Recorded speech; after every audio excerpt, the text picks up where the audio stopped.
So, just a quick note before we start today's video. This video is going to be about how to keep a commonplace book, which is a topic that I've talked about before, but this is a revised version, and this is going to be a really exciting episode. I put a lot of work into this one. Before I dump that entire load on you, I've recently launched a course that's very relevant to this video actually, on how to keep a writer's diary on Skillshare. I've never really talked about this course just yet on this channel explicitly because I want people to get some value from it first before I promote it. But here it is. If you find what I'm saying in this episode relevant, be sure to check out this course, link in the description down below. And right now, Skillshare is offering all of you guys a 1-month free trial if you sign up through my link. So happy learning and happy journaling. Enjoy this video.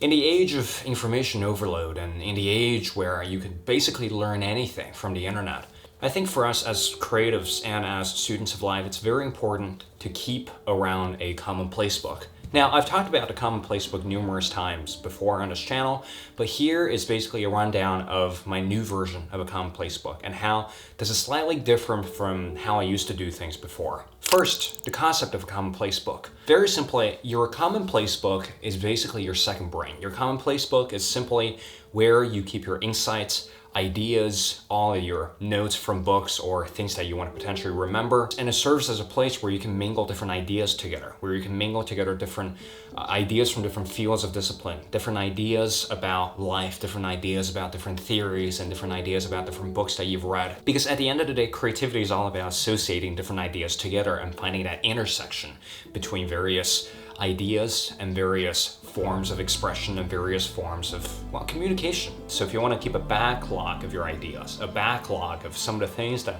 were on your mind, here is a really great way for you to get started with basically replicating your brain or storing your brain into a system that you can trust.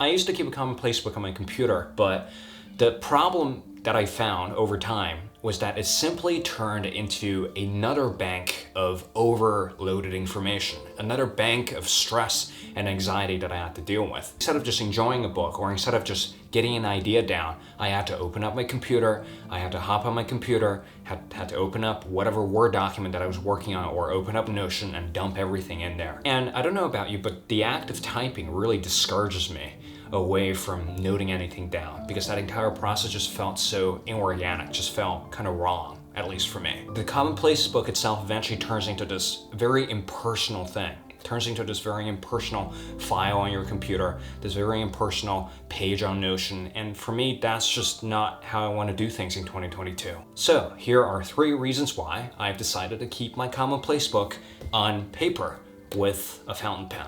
Reason number 1 is that when I actually write things down, it somehow means a lot more than just typing it down. Because with typing, you can simply type a lot more than you can note down in a notebook. And before you commit words onto a page, you have to think about what you want to put down because writing takes a lot more effort than typing. The worst thing, at least for me, that you can do when you keep a commonplace book is to somehow treat this commonplace book on your computer just as another form of, oh, maybe I should put this down, maybe I should put that down. So over time, it becomes an obligation. It's no longer your real thoughts. It's no longer a collection of things that you consider as important, but it's a collection of things that you think, oh, this is going to add to this bank of knowledge that I have. This is going to add to a bank of ideas that I have. So let me chuck that in there. Over time, you're basically going to end up with this collection of pretty mediocre ideas, but hey, because it boosts up the volume of your commonplace book and it doesn't take much effort to put it into your computer, it's easier to dump irrelevant stuff in there. Whereas if you work at it with a pen and paper, like I do right now in 2022 on a Moleskine, this is a Moleskine notebook, every idea matters. So now, instead of writing paragraphs into my commonplace book, I typically just collect very succinct quotes from biographies that I've read, from books that I've read, or from articles of the internet that I've read. And over time, I ended up with this collection of very succinct sentences but basically every one of these sentences, they mean something. Every one of these words, they mean something. Every expression that I put into this book, they're all very deeply personal for me. And also the act of writing for me is very personal because writing for me and journaling for me is a form of calming the brain because my brain does not shut up. So point 1, keeping a commonplace book on a physical notebook is a lot more deliberate, I think, at least for me, than keeping it on my computer. And the second reason why applies to writers a lot more than anyone else. If you're a visual artist or a designer, this might not apply to you, but this also might apply to you, is that when you write things down physically, there's no way, there's no backspace for you to change it.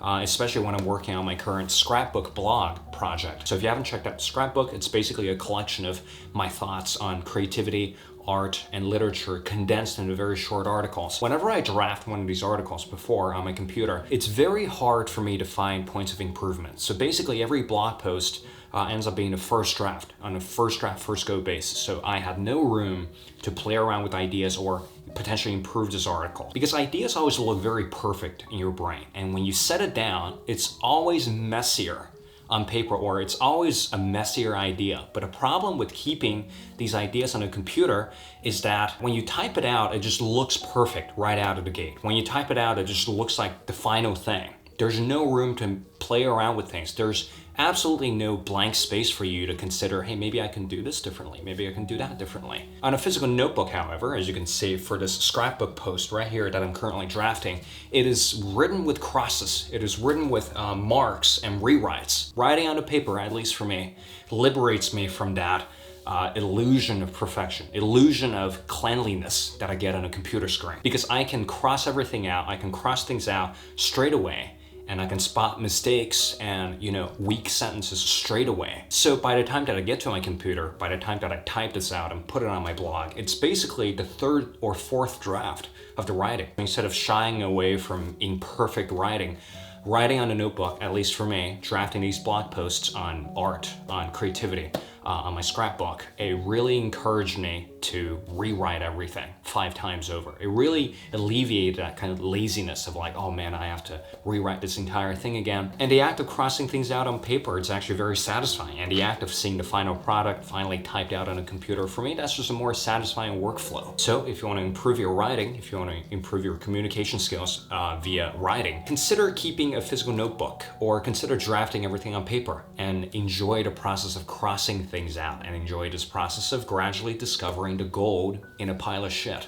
And the last reason why I decided to keep everything on a physical notebook is that we have to bring back this vision of being multi-disciplined or multifaceted. You're not just a literature person. If you're into literature, on some level, you're also into art. You're also into appreciation of different art forms. As creative people, if you really want to be creative, it helps for you to explore multiple disciplines. So instead of just getting stuck in writing or getting stuck in literature, consider other disciplines, because the best ideas usually come to you through crossing different ideas together. This is the sole job of multi-potentialite, is that you want to find the intersection between different forms of art, different expressions. And through gaining inspiration from all of these fields, through gaining inspiration from all of these disciplines, you can then find an intersection and produce something entirely new, produce something very fascinating. And recently I've developed quite an obsession with the fashion industry, and this is something that's been a hidden passion of mine for the longest time. But recently it's been the first time that I've actually decided to deliberately study the history of this form, the history of this art form, and where did their inspiration come from? What made a dress what it was, or what made a brand what it was? So this is currently my obsession. And this is currently kind of like what I'm trying to understand. And with the exploration of fashion comes a lot of sketching, because a big part of fashion, studying fashion, or a big part of trying to understand the form of a figure, the form of couture, it's all about sketching out an idea. So on a computer, unless you have an iPad Pro or something, it's pretty difficult to sketch on a computer. I've tried to use my trackpad, but man, that was just a solid nightmare. Instead, I have this unruled sort of notebook from Moleskine. So in a sense, I can just go blue sky mode and have paragraphs of writing intermingled with sketches on this book. And it's all about connecting different ideas together for me. And it's all about keeping this notebook very personal for me. So it's a free space for me to really associate different art forms together, from sketching to writing, from writing to design, from design to, well, some quotes that I've harvested from a book somewhere. Essentially, this is a deeply personal endeavor, and you don't have to adopt my system. This is just how I do things. But you need to find a way to keep your ideas fresh, to keep your ideas deeply personal. Otherwise, if you keep your Commonplace book in a way where you're just gathering random information, I think you can just search everything up on Google. There's no point keeping your own version of Google. So find a way to keep these ideas personal. This is my system. Adopt it if you want to adopt it, but if you have your own system, make sure to tell me what your system is like when it comes down to collecting thoughts, ideas, and creative ventures. And this is all I have for today. And RC Waldun here, and I will see you, and I look forward to hearing from you about your Commonplace book, and I'll see you in the next video. Thank you for watching.